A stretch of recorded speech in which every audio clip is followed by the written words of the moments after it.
The following is a presentation of the Retro Network.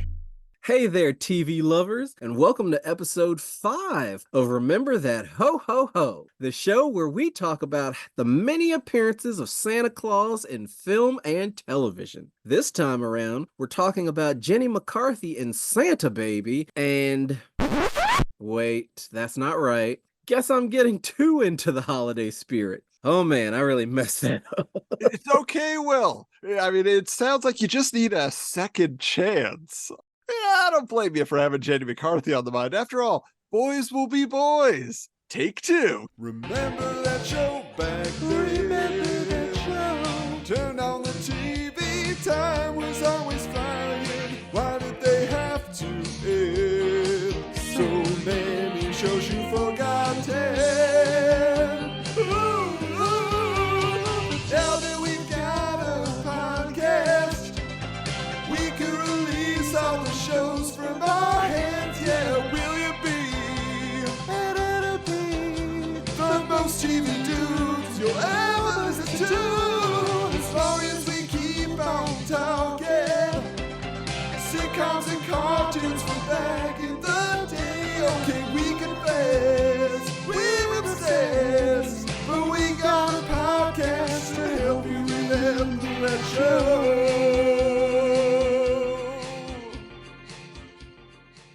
Hey there, TV lovers, and welcome to episode 5 of Remember That Show, the podcast where we revisit the obscure or forgotten television shows of the 80s and 90s. This time around, we're getting into an early star vehicle for the late Matthew Perry, a Fox sitcom from the late 80s that originally premiered as Second Chance, but was abruptly retooled mid-season and transformed into Boys Will Be Boys. Oh, this is going to be fun, Will. This is going to be quite a conversation tonight, that is for sure. But here's the thing. Before we get into the fascinating story behind this obscure sitcom, it's time that we told you a little bit more about our own childhood TV history in a segment we call Theme Song. Well, Will, we are here in the Christmas season, and the show deals with heaven and hell, at least initially.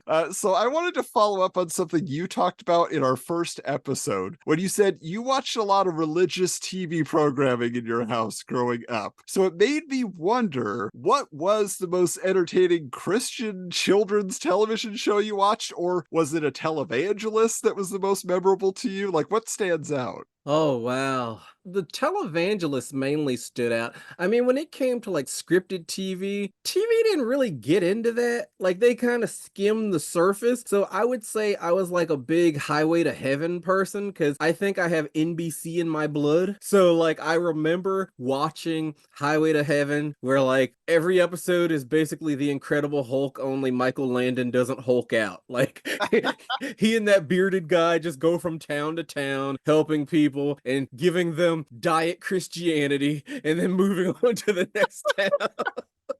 But like the televangelists were like a big deal. I remember being in my crib and having to watch like the 700 Club and Robert Tilton and all these guys. But the most memorable one was probably when I was in my like tweenish period. Is this guy named Benny Hinn? And he's still around, but like he was like the Jerry Springer of televangelists, especially like when Jerry Springer was at his peak, Benny Hinn was at his peak. And he would have like these live shows where he was like laying on hands and like healing people, and they would like fly across the room like he gave them a Hadouken.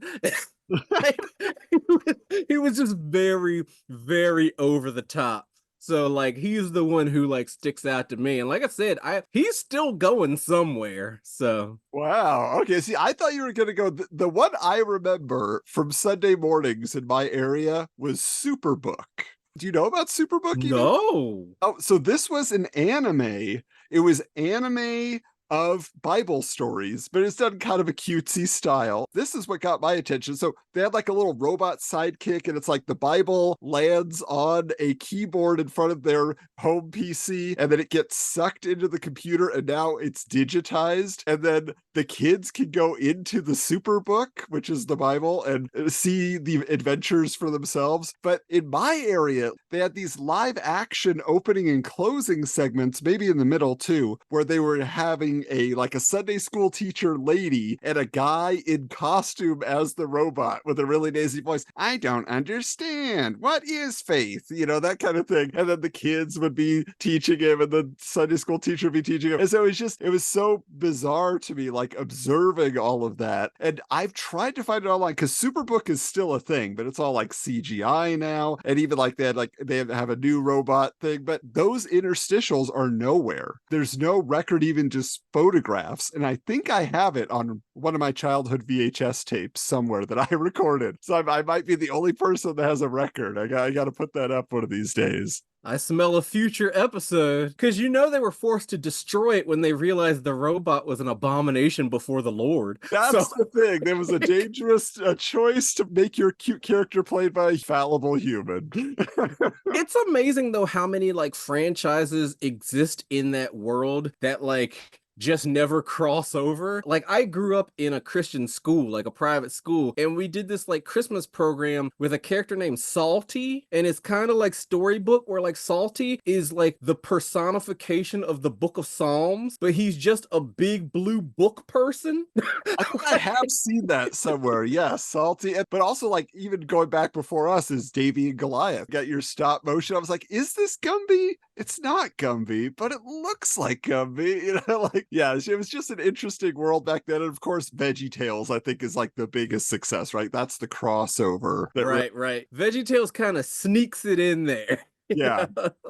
absolutely. Now it's time to find out what divine path was laid out in the television heavens that allowed Second Chance to get the green light.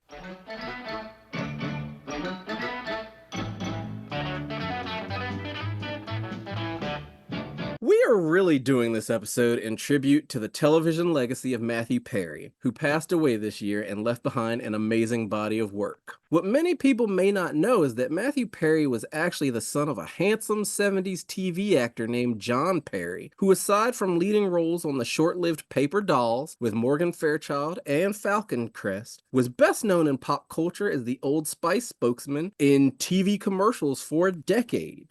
I don't remember him. I think the black guy one just kind of retconned him out.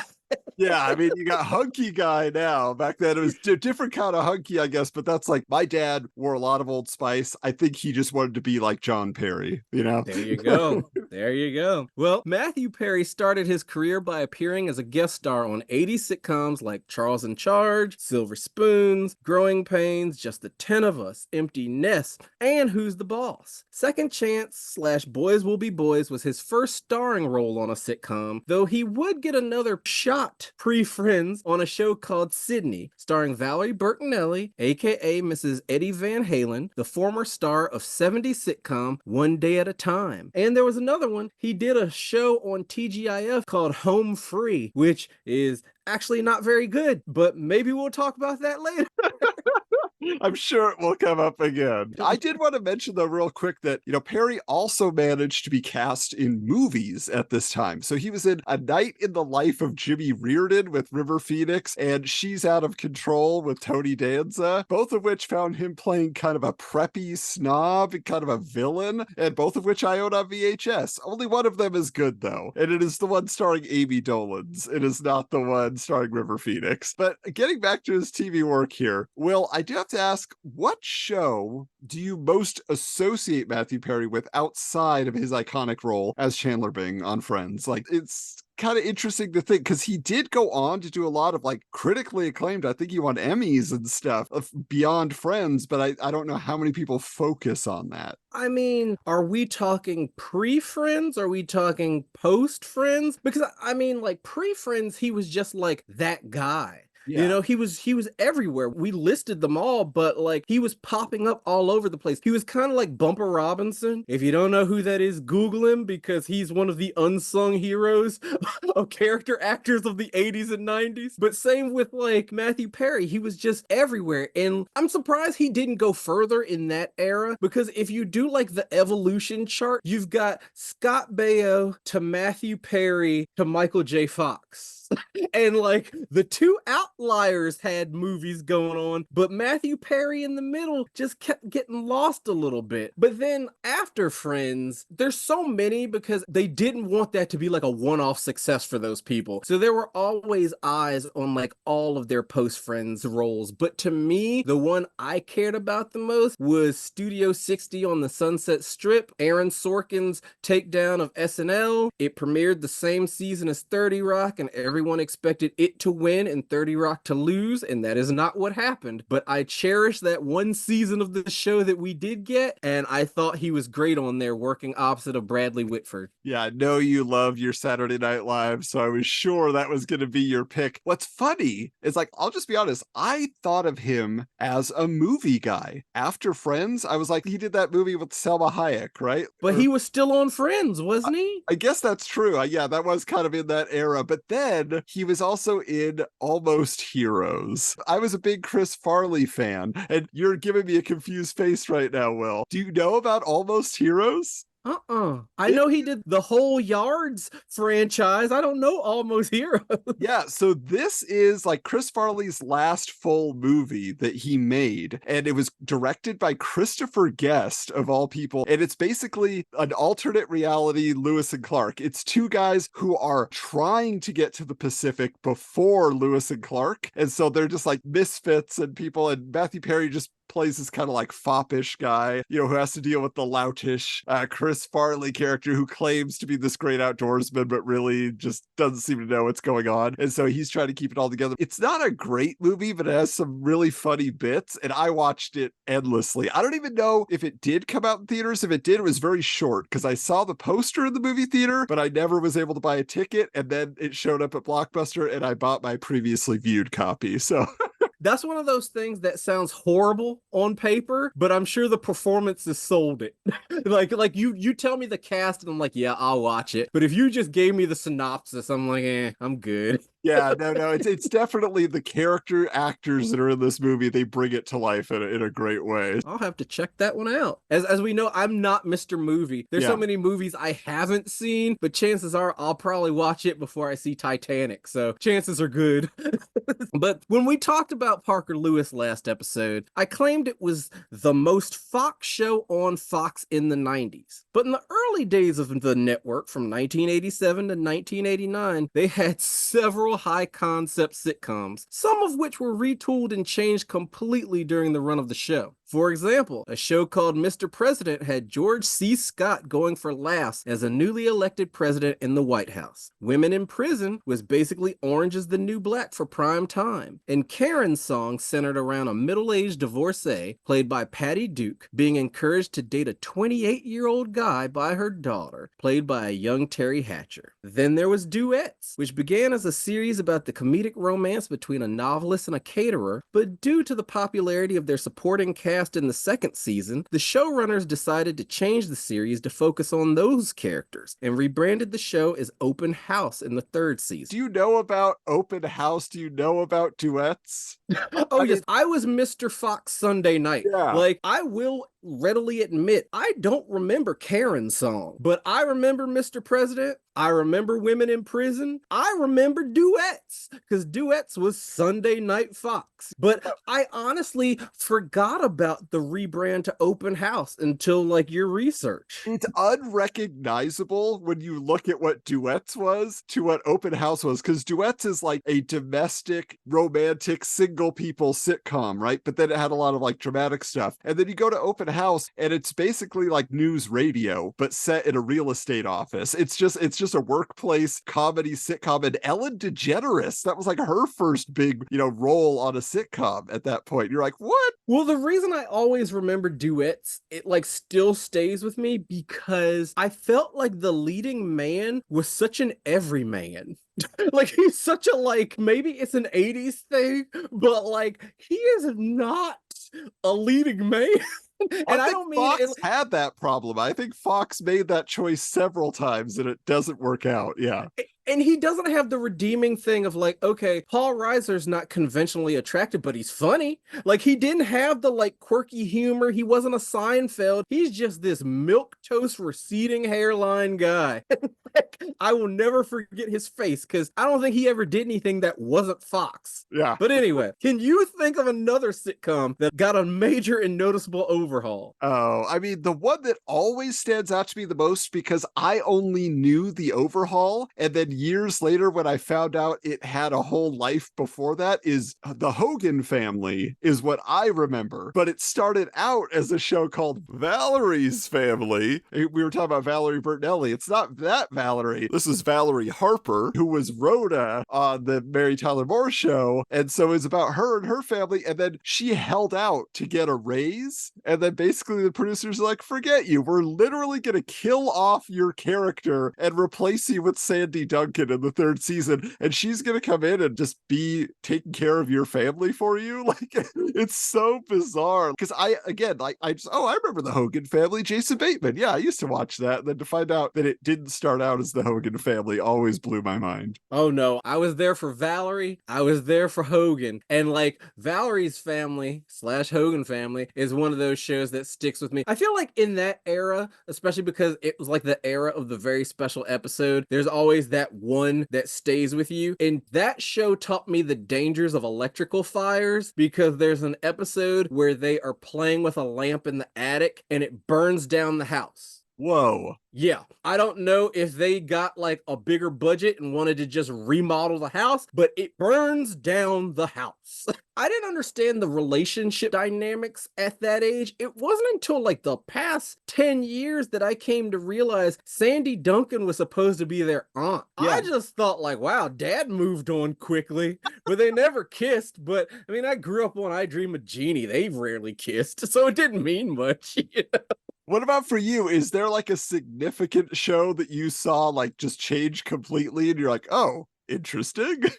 It was definitely the era of the retool. A lot of that had to do with like it was one way on network and then it got saved by syndication, but like they couldn't afford the people. I mean, we saw that with Charles in Charge with a completely different family. We saw an overhaul with Gimme a Break, Mama's Family. But the one that I always kind of remember because it was network was Top of the Heap becoming Vinny and Bobby. I am an early Fox historian. Like all these shows that lasted one season meant a lot to me. And I always felt like Matt LeBlanc must have had a talent holding deal with Fox at that time because they just shoved him wherever they could. And so it's like Matt LeBlanc shows up as Vinny Verducci on Married with Children, spins off into Top of the Heap with his father, and then that spins off. It's almost a mid-season retool like we're talking about tonight, where then dad disappears. He was played by Joe Bologna, and then it becomes Vinny and Bobby of just like two guys in the city sharing an apartment, meeting women. It was two friends, dos amigos. Yeah, that did seem to be like, if you're just going to retool every show to be that, why not just start a show like that, you know?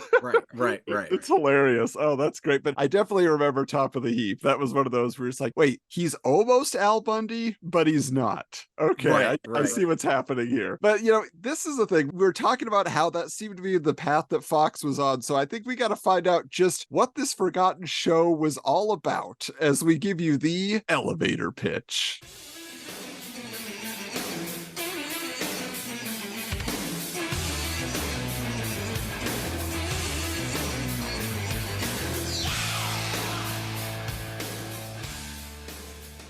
Well, Second Chance premiered on the Fox network in 1987 with a far-out concept that you'll really have to pay attention to. As we learn in the pilot, a man named Charles Russell, played by Kyle Martin, crashes his hover car while racing through traffic in the far-off year of 2011.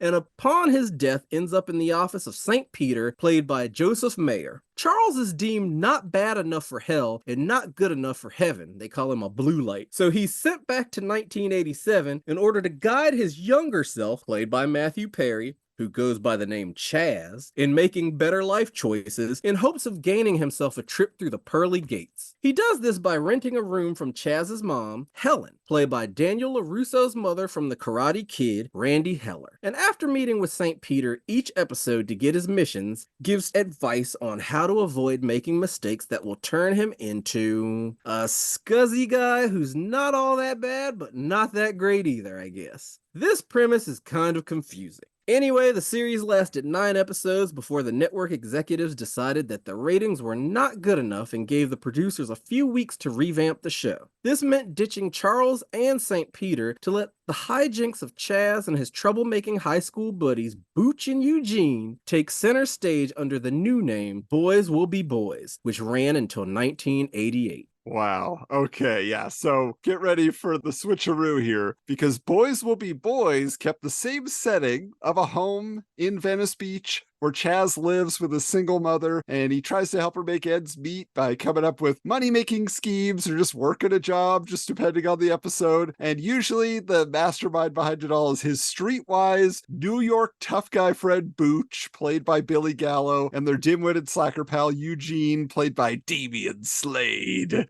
What a DC villain name.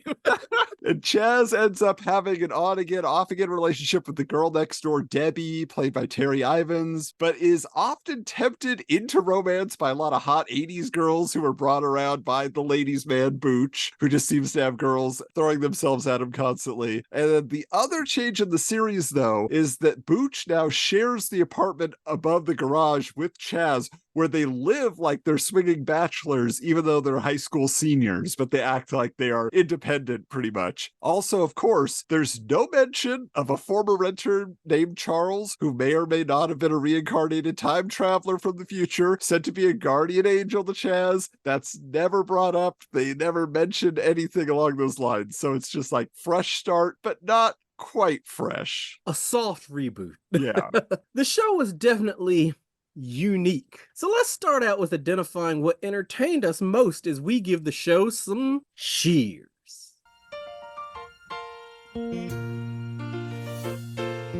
So I think we're going to do this in 2 parts. So we'll talk about what was good about Second Chance. We'll talk about what was good about Boys Will Be Boys.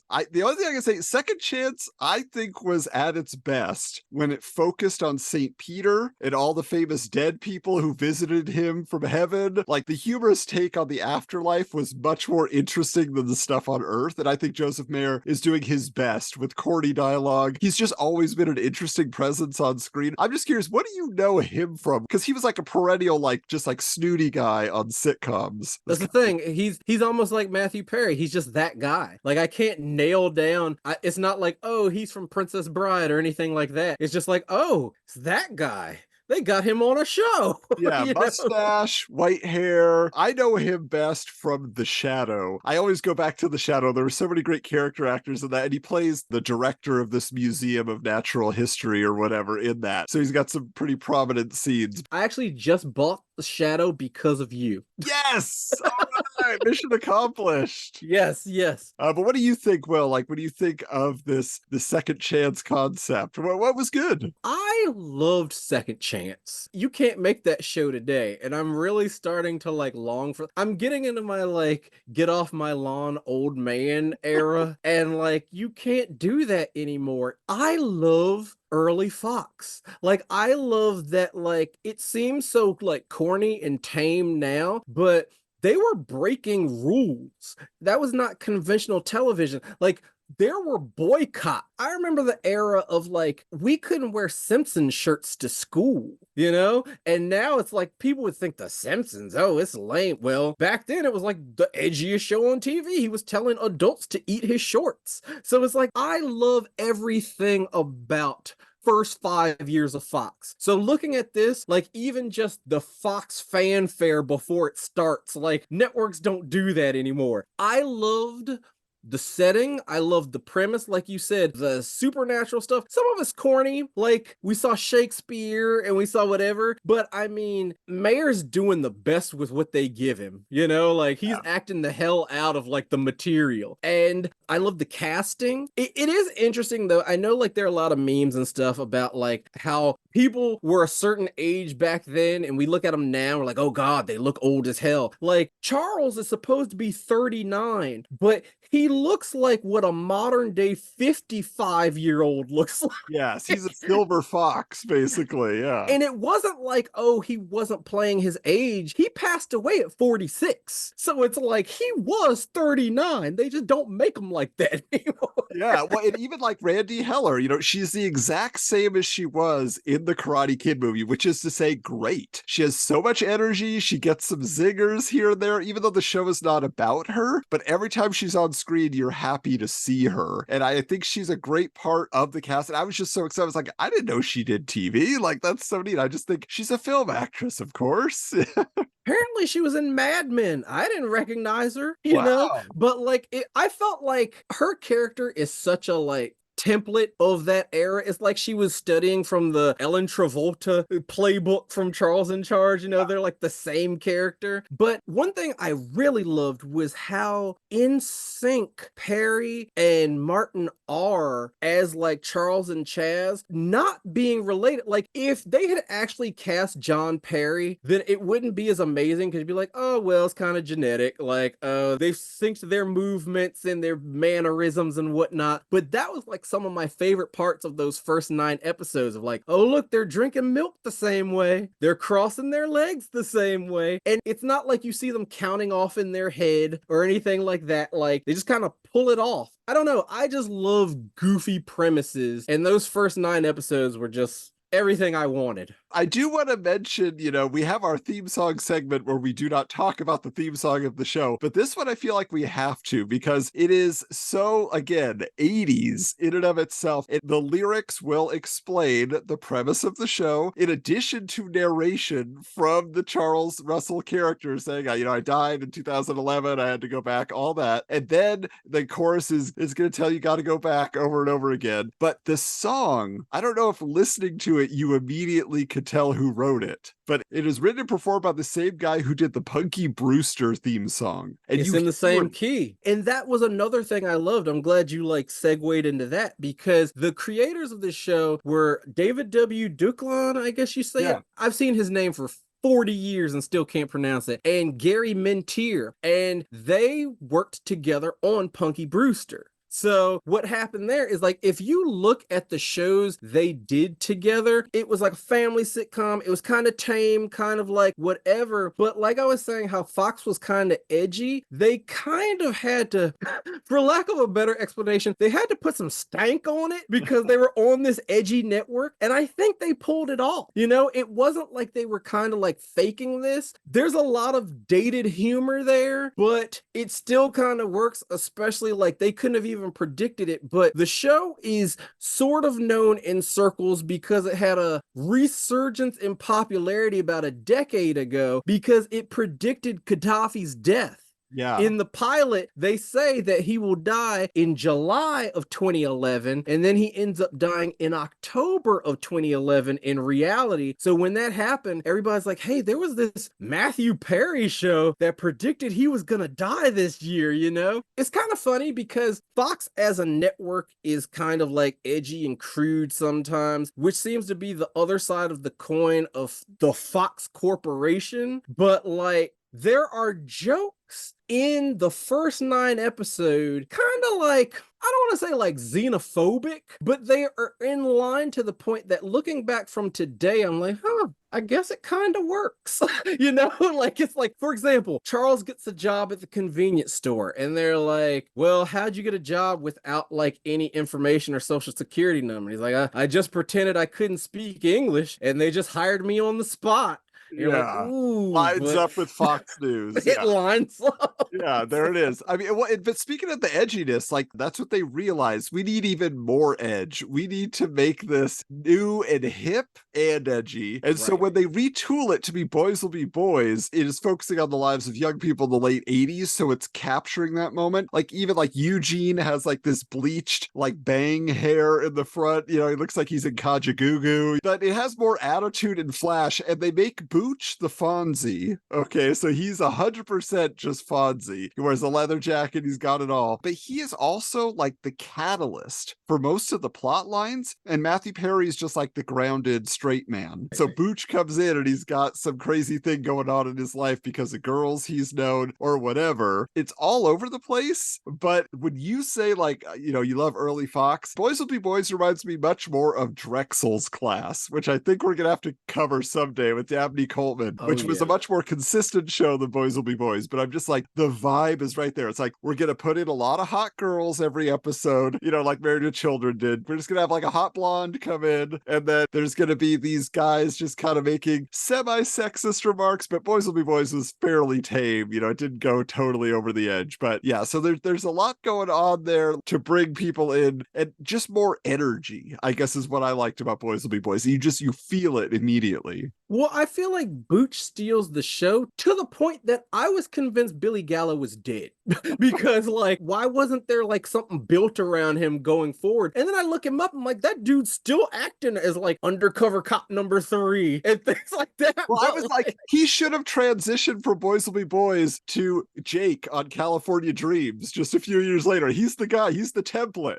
He is. But we got to talk about the new version of the theme song then, because Boys Will Be Boys, the theme song is showing like all these people at the beach and girls in bikinis, and it's like it drops the lyrics and then it remixes though the same melody, the same tune, but it has super synthy drums and keyboard, loud saxophone on it. It reminds me of the season 3 theme song remix of My Secret Identity, because that added like screaming electric guitar and smoky vocals, and you're just like, oh yeah, it's a new attitude. But it's just so funny because if you listen to it, you can hear the "Gotta Go Back" chorus, and everything is still in there, but there's no words. I am not a fan. I like theme songs with lyrics. Like, doing some research on this, it seems like it was a common thing, especially over on NBC during the 85-86 season. All of the veteran shows got an 80s-ification remix. Like, we're talking like Different Strokes, Facts of Life, all of the longest running ones was like, okay, it's time to bring them into the present. And I actually like those remixes, but I don't like this one because I feel like theme songs are almost like the way people feel about comic book movies. People say, why are these companies so ashamed of their source material? Like, why won't they wear spandex? Why won't they do this and that? Same with theme songs. It's like, we went from like, let's say Gilligan's Island, where it's a situation of they're telling you everything you need to know going into it. Then we had the Mike Post era of like the 80s where like everything was awesome. Like, if it was instrumental, he did it. But otherwise, like, you had these great could-be pop single songs. Then we moved into instrumentals, and then we got rid of them entirely. So to me, this is the beginning of the end. Yeah, well, I think like the Miller Boyette theme songs are like their own genre because they don't necessarily tell the story, but they are just like the attitude, the energy. Exactly. Like you said, it may have had a resurgence, if people are interested in the death of Muammar Gaddafi. That was what was bringing them in to checking out the show on YouTube. But I would say, based on the lifespan of it, the show probably had more wrong than right. Hence why it's not talked about as much these days, even in our retro circles. So let's get our pitchforks out and poke it with our jeers. Boo! Boo! Boo! So I'm going to say this, you love it. I don't know what you're going to find here, but I'm just going to say my biggest problem with Second Chance is the idea of the two leads. You said you liked that they were in sync, that they could act like the same character, but I think because it then has to split time equally between their storylines each episode, this Kyle Martin guy as Charles, he is dull. Like, especially the first 2 episodes, he is just like zero energy. He picks it up a little bit, like as the series goes on to those first 9 episodes. But whenever you have to focus on him worrying about his younger self and trying to figure stuff out, it's a drag. If he's not in the scene with Joseph Marr, I'm just like, I'm not interested. Like, this guy, like, he should not be here.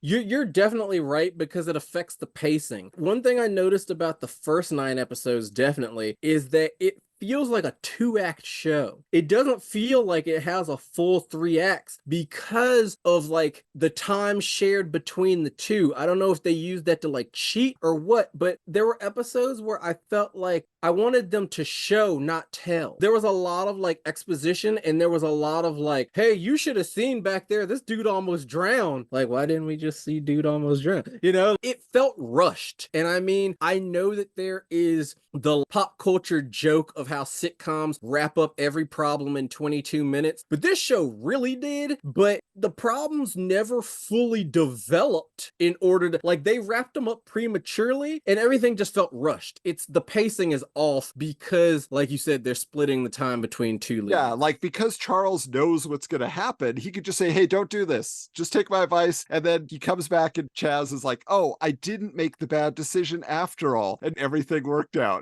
Yeah, so it's just like super cheap in that way to jump to the end. But the other part of it, and so many sitcoms you could say are like problematic in making any sense. Like, oh, well, this would never happen in real life, but you go with it. This one, though, I can't go with because the problem is he is a total stranger who literally shows up. He materializes in their house. If Chaz turns around, he's like, what are you doing here? Helen walks in. Who are you? Why are you in my house? And then he has to talk them down. And then they rent to him out of pity because he says he has amnesia and he has no money and all this stuff. Then he inserts himself into Chaz's personal life very forcefully in like a paternal way. And at one point, Chaz even calls him out on it and tries to get him kicked out. He's like, and I'm telling my mom, like it's a joke, but he literally tells her, she's like, you have to go. Like, we don't want you here. So it's just like, he seems 100% like an insane person and he's not a charming one. So there's no reason they would keep him around at all.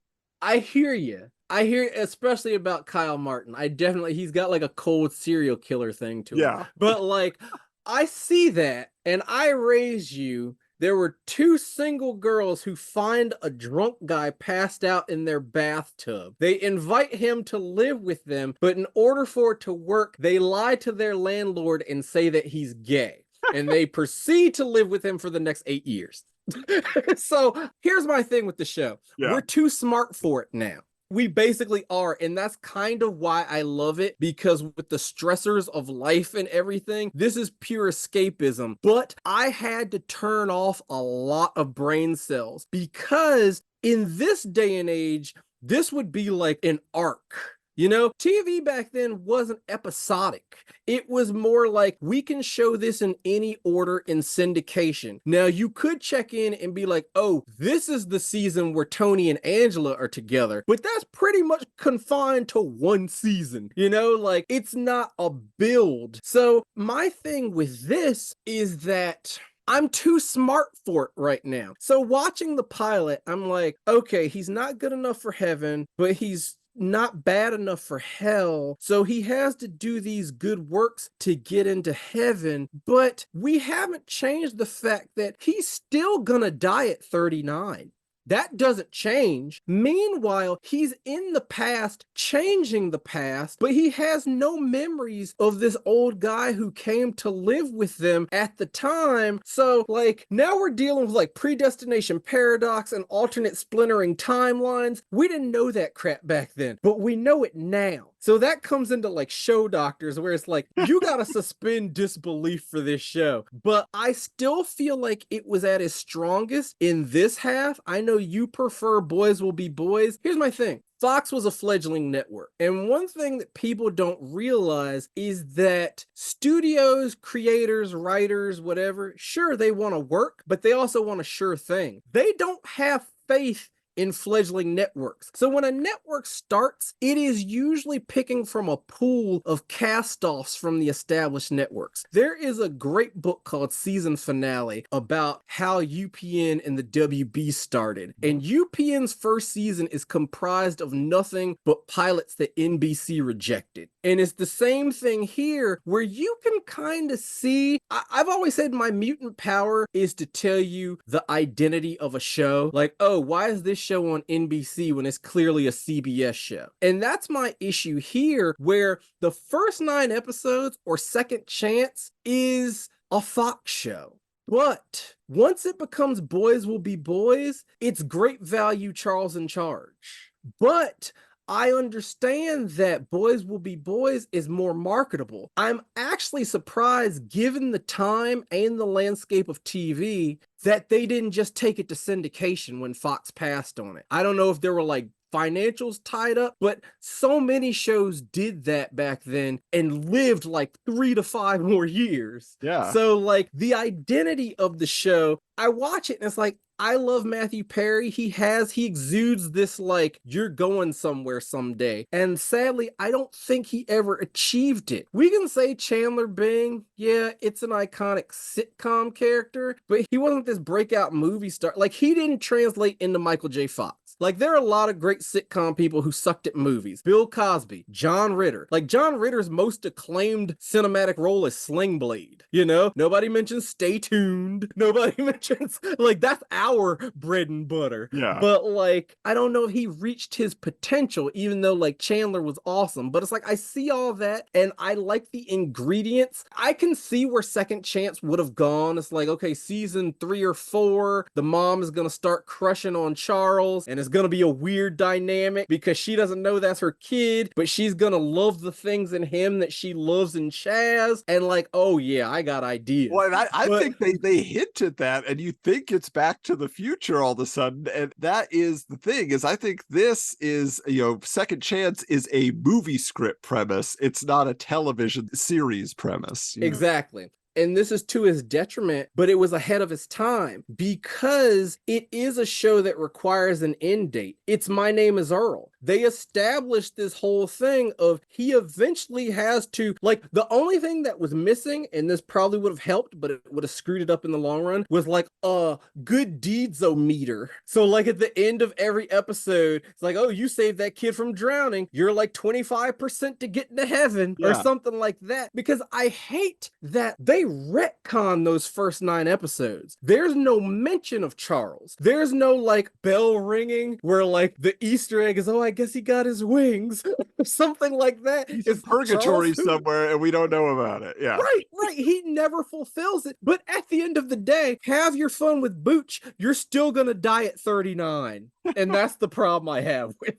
Yeah, well, it ultimately, I say I enjoy the energy of Boys Will Be Boys, and I feel like it's an improvement. But the problem is, instead of having a confusing premise, it has no premise. No premise. It's every Charles other in charge. Yeah, well, but even Charles in Charge at least had a formula. The Right. Boys Will Be Boys, every other episode is like a new pilot. Is it about a kid whose troublemaking best friend has to move in with his family because his alcoholic dad dies? Like, is it a high school comedy with Stuart Pankin as a cantankerous teacher? Is about a guy who manages a fast food restaurant? It's like, it's all of these things. It's none of these things. They never pick a lane. And the tone is all over the place because they have like goofy. This person just died. And then you're like, you hear the audience like, am I supposed to laugh or not? Like they get so confused because it's like a live studio audience. They're like, You mentioned Job, and like that brought me back to some other problem I had because I'm too smart for this show in 2023. What happened to the owner of the convenience store? Did Charles kill him? Because Charles takes over this. He doesn't just work there.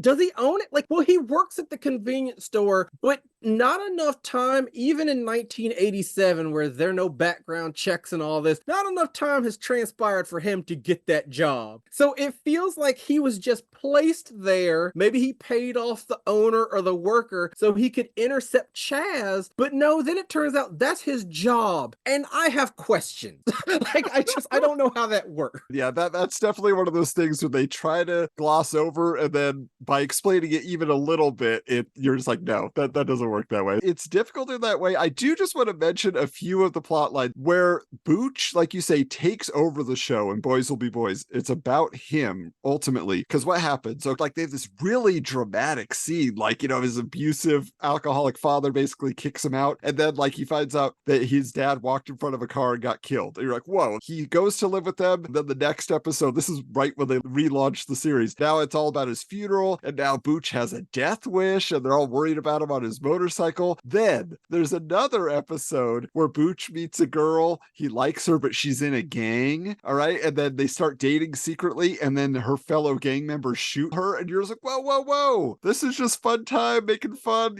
of hoodlums. And then now he's all affected. Then it gets really twisted. There's an episode, you think it's going to be like a 3 Men and a Baby parody, and it sort of is. This old girlfriend comes back. She's like, remember before I left, this happened 2 years ago? And she drops off a baby on his doorstep with a note that says, this is our child. And he's like, what? This is crazy. And then, of course, he falls in love with the child. He decides, I'm going to be a teenage dad. I'm going to take care of it. Then they see a news report that this child was abducted by that girlfriend because she was trying to convince Booch, you would be a great father. Let's get back together. It's not our kid, but we'll have our own kid. And then she gets arrested. And it's just like, they do not have the right tone on this series at all. Because then they do like 3 episodes where they're in Vegas and it's just like wacky nonsense. And you're just like, I don't understand what you guys were going for, like, at all. Right, because, I mean, it was the era where different strokes ruined everybody. Like, you were required to do the very special episode. You had to like balance your like episode order with those. Yeah. But one thing I always wanted stressed, the show, when it is second chance, there is a theme that this is what happens when a single parent household is worn thin and can't properly monitor their child. Because Chaz gets into all sorts of stuff. It was probably worse than like network television wants to show us, but he comes back to stop it. You know what I mean? It's like most of the, like a kid drowned and he carried that with him his whole life. But it's the whole idea that like he's going to end up better by intervening in his own life because his mom wasn't there to be a presence, you know? And like, there are other signs of that. The 80s are full of the wacky best friend, the other side of the coin best friend, the like other class best friend, and it's like shows like, ooh, anybody could be friends. But by like episode 4, I'm like, why does she let her son be friends with Booch? Booch is a bad influence, especially after he shoots your son and you let him move in. Like, and that's the last time we see Charles. It's the shooting episode. Yeah, camping, he gets shot. Yeah, I mean, it's wacky, like where they were decided to take it. It's like they didn't earn the special episode. That's what it comes down to ultimately. Like, so there's a lot going on there. And if Charles is shot, somebody's got to administer some first aid. So well, Fox seemed willing to try anything at this time and had already extended the life of the series once. So we're going to share our ideas for how Second Chance, Boys Will Be Boys, could have come back better, stronger, faster as we become the show doctors.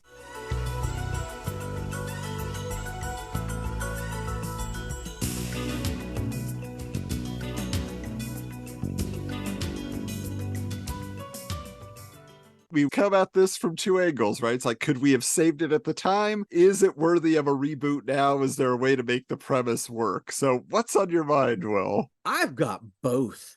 Oh, okay. So at the time, I would have done just what I already alluded to earlier, take it to syndication. I know I play that card a lot, but back then it was the golden age of first run syndication. That thing, pre-UPN, pre-WB, you could have gotten another 3 to 5 years on it. Saturdays sandwiched between like Charles in Charge and Out of This World. Because people forget, Out of This World was a horrible show that got 96 episodes. Yeah. So like, yes, Second Chance could have lasted, and I would have left it Second Chance. I wouldn't have retooled it to Boys Will Be Boys. I would retcon the retcon, and once it moved to syndication, it would be one of those things like, hey, where you been? Oh, I was in the bathroom. You know? Would you have Charles reveal himself then? Oh, it has to happen. Yeah. But the question is timing. Back then it was all about like, how much life do you want to get out of the show? Because what that changes the dynamic if he knows he's talking to himself and he wants to know about the future.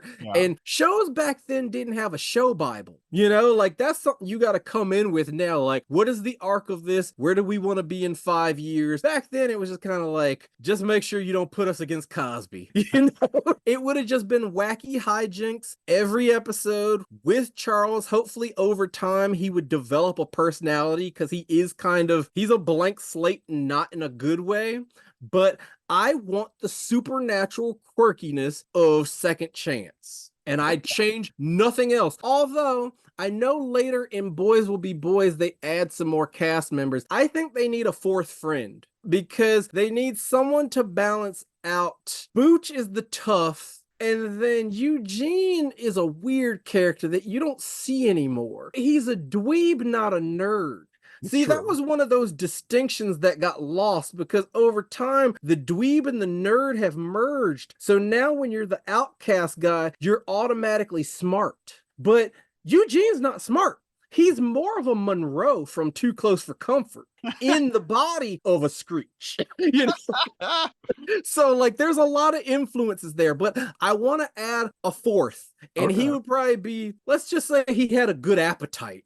Like that's the most PC one. That's what he would be. Okay, that's fair enough. Okay, so since you have your in the moment way to bring Second Chance back around, I want to see what I could do to give Boys Will Be Boys a second season, really, as something that would work, but it's going to be retooled. And here's where I'm going. Like I said, it never had a set premise. You know, it's just misadventures of horny teen guys. That's kind of what they were going for. And I think the best episodes, in my opinion, were those that were set at Zorro Burger. Matthew Perry's character Chaz was the manager of Zorro Burger. Nobody wore costumes there. They just had a big red Z and then a picture of a burger, and that was their logo. Anyway, also, I just want to pick your brain. Can you think of another sitcom that focused on fast food? There's lots of sitcoms about restaurants, but fast food specifically because it's such a huge part of teenage life and American diet. In general, it's our pop culture through food is fast food, but I can't think of any show that's ever really exploited that. Yeah, it's always like Rachel's Place, the Max. It's always a restaurant. The closest we got was Beavis and Butthead. Exactly. That was my thought. Yeah. Burger World on Beavis and Butthead. I mean, that was it. And it's a great setting for a show because you get all sorts of people coming in and out. So I would rebrand this final season because it probably wouldn't last beyond this, but who knows? Maybe it would catch. I would just call it Fast Food, Dude. Fast Food, Dude. Because it's the late 80s. We're getting into surfer talk. And I would involve Chaz more so even in the running of Zorro Burger. Like he's a guy who's like charged with like really turning the franchise around. There'll be like, you know, a store where all the new trends are going to come around. But I want to make it like Cheers with a cast of wacky employees and eccentric beach-based regulars. And this new blood, in my opinion, it's going to include like Edie McClurg. And she gives relationship advice on the drive-through headset like a talk radio psychologist. Okay? So that's what she's doing.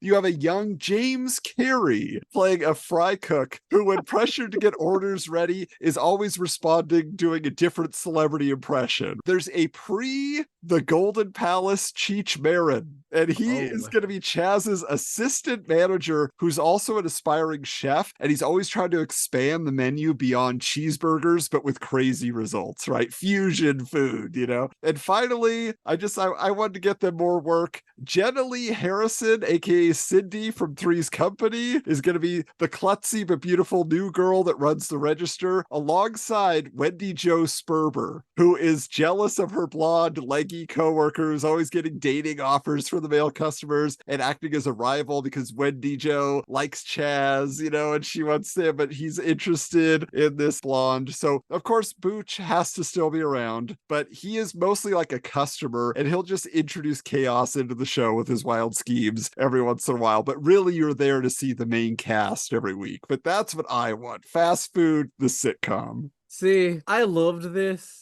And then you had to cheat because you know if you make a Three's Company link, then I'm all in. Because like Richard Klein is already Chaz's dad. So it's like, oh, God, I want this show.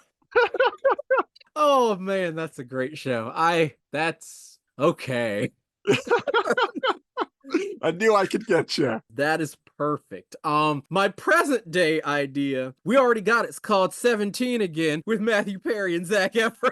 There it It's the is. same damn thing. No, honestly, the only way to do it now is it would have to be a freeform drama. We don't have the CW anymore, so I can't say like, even though that's like ingrained, like the idea of like a drama on the WB, but I'd put it on freeform. It would bring in the same audience as Supernatural, and I would do all the crap that I hinted at before. It's just I could get a little raunchier with it. Like, mom is really gonna be into Charles.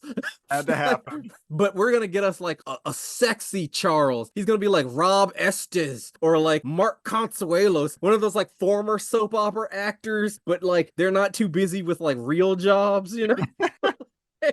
But honestly, I think it could have new life as like a teen focused supernatural drama. It's part Quantum Leap, part Supernatural, but we can make it smarter because now we do have knowledge of branching timelines and predestination paradox. And can you change the future? And like maybe we find out that like when his car crashed, he killed a family. So now it's like less about him like wanting to live, but now he's got to change their lives. You can't put too much mythology in it because it'll get canceled before they answer everything, but you could still get a good 4 seasons out of that. That definitely sounds like that's where they would go. I'm trying to imagine the serious version of Second Chance, but I could definitely see it. I think it almost plays better because you're not laughing at the premise. You're just like, there might be some ridiculous things in it that everybody looks back on and does their YouTube videos about, but overall, everybody's like, oh, it was so great, man. Second Chance. So yeah, it's one of those like, I don't know the hot young stars. The Nick and Disney shows I watch are still like 10 years old, so it wouldn't be like our iCarly people. But I think the mom would be Daphne Zuniga. Like that, I'm locked in on. non-negotiable. Non-negotiable. Rest of the cast is up in the air, but yeah, I'm good there. Man, this is just such an interesting, like, whole concept at all. Just the retooling, the everything that was going on, what they were trying to achieve, what they did achieve. The only other thing I wanted to mention, there's cameos every once in a while that you get. You know, it's that whole like, hey, you know, I've seen that person somewhere. Erica Eleniak, who I know mainly as playing Ellie Mae in the Beverly Hillbillies movie from the 90s. She stood out to me, but the one that got me is there was this Second Chance episode called Plain Jane, which was about Chaz having a date to prom who he ditched for a hot girl, this nerdy girl who worshipped him, and then she grows up to be like this sad washerwoman. But the girl, you know, the teenage version of her is the older sister from Honey, I Shrunk the Kids. And I'd never seen her in anything else except for that. It was awesome to see her. I didn't put that together because, yeah, I saw that episode and I was like, oh, they pulled a She's All That. Because that's one of my favorite tropes. Yeah. It's so lazy, but it's like, she's going to be hot in 10 minutes, you know? But I totally didn't realize that was her because in my mind, this is so like shameful, but Honey, I Shrunk the Kids has been wiped for Honey, I Shrunk the Kids, the series. So I don't think of Rick Moranis. I think of Peter Scolari. Wow. And I don't like, I think of the TV cast when I think of that franchise now. Yeah, I'm ruined. Well, there we go. And so this is our Christmas episode. We do want to wish everybody happy holidays and I hope you enjoyed that. But we're looking to the new year now. We're looking to 2024. And with the new year, we wanted to do a new genre of TV that we haven't discussed yet. We've done a lot of sitcoms, right? We've looked at that, you know, kind of classic style of TV in the 80s, but there is something that was also popping up that became very popular, and those were children's television game shows. Game shows for adults have been around for a long time, but something for the kids to get their dollars and do advertising, you know, to children in game show form. We're not going to announce which one yet. It might be one, it might be several, just depending on how much conversation we think we can get out of it. But this is going to be a real interesting exploration. How do we delve into our cheers and jeers? What is this all going to be about? So look forward to that in January as we bring you our new episode. But it's more and more fun every time we get together, Will. So I'm so glad that we have teamed up for Remember That Show. Oh yeah, I look forward to this every month. This is great. Just remember, you can find us on the Retro Network. So that's at theretronetwork.com, at TRN Social on your various social media platforms. Of course, you can find me at Hoju Coolander, also on the various socials. Where are you at, Will? I'm everywhere at William B. West. I've noticed lately people are saying their Instagram more than any other platform, but I can't get arrested on Instagram. So you should find me everywhere else as William B. West. Yeah, and if you're doing the TikTok thing, get over to TikTok because will give you more and more opinions. They're very entertaining, very well thought out. But hey, until next time, we're changing the channel.